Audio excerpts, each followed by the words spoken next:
In the winter of 1734, a woman named Judith Dufour walked to a London workhouse to collect her 2-year-old daughter.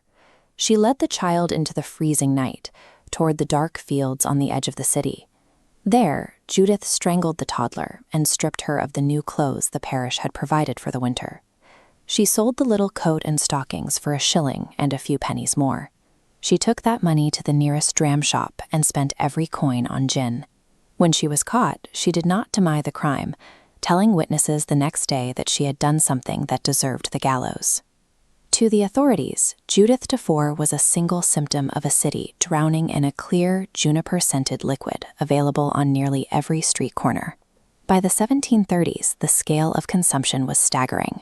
Across the entire city, the average Londoner was drinking 2 pints of raw, high-proof spirit every single week. Today, gin is an elegant botanical mixer, but in Georgian London, it was a substance that systematically dismantled families and neighborhoods. This is an investigation into the policy disasters and economic incentives that manufactured the crisis. This is a juniper branch. These dark blue cones carry a sharp, bitter, piney scent that humans have trusted for centuries.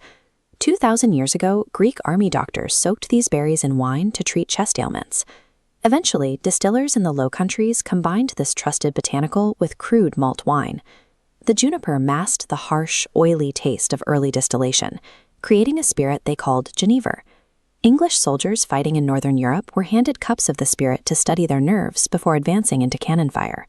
Surviving soldiers returning home brought the taste with them, along with the phrase Dutch courage. The drink achieved political dominance during the 1688 Glorious Revolution. England installed a Dutch Protestant prince as king, a man whose national drink was gin. To cripple the economy of Catholic France, the English government placed heavy taxes on French brandy while deregulating homegrown distilling. In 1690, the government broke the old distilling monopoly, allowing almost anyone with grain and distill to enter the business. This hyper-deregulation removed the legal safety brakes on alcohol production, just as London's desperate poor population exploded. The government had accidentally weaponized a trusted medicine. Gin shops multiplied rapidly. Without licenses, the spirit was sold from wheelbarrows, back rooms, and cellars. In the hardest-hit parishes, estimates suggest 1 in every 4 houses sold gin in some form. The flood of supply made gin cheaper than beer, and cheaper than clean water.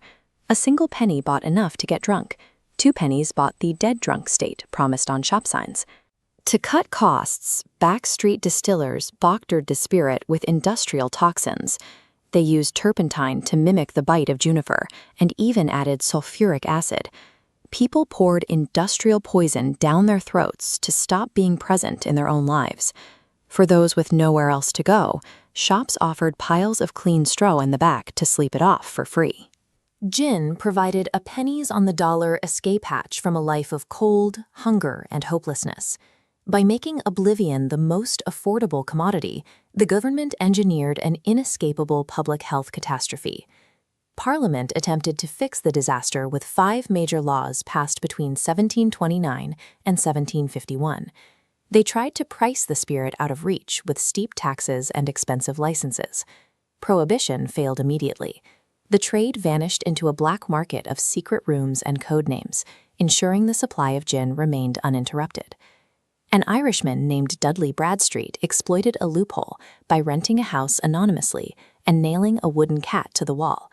Customers dropped a coin through a slot in the cat's mouth, and Bradstreet poured gin down a hidden lead pipe under the cat's paw.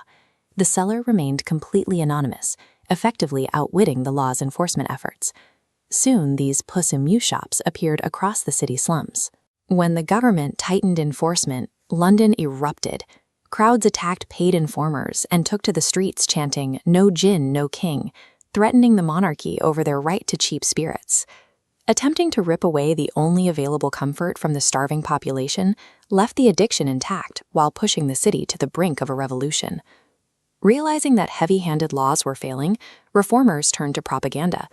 In 1751, artist William Hogarth published a horrifying image designed to change the public mind.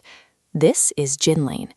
At its center, a mother in a drunken daze ignores her falling baby.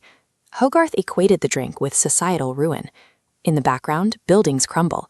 A man hangs himself, and a corpse is lowered into a coffin. That same year, Parliament passed a smarter law.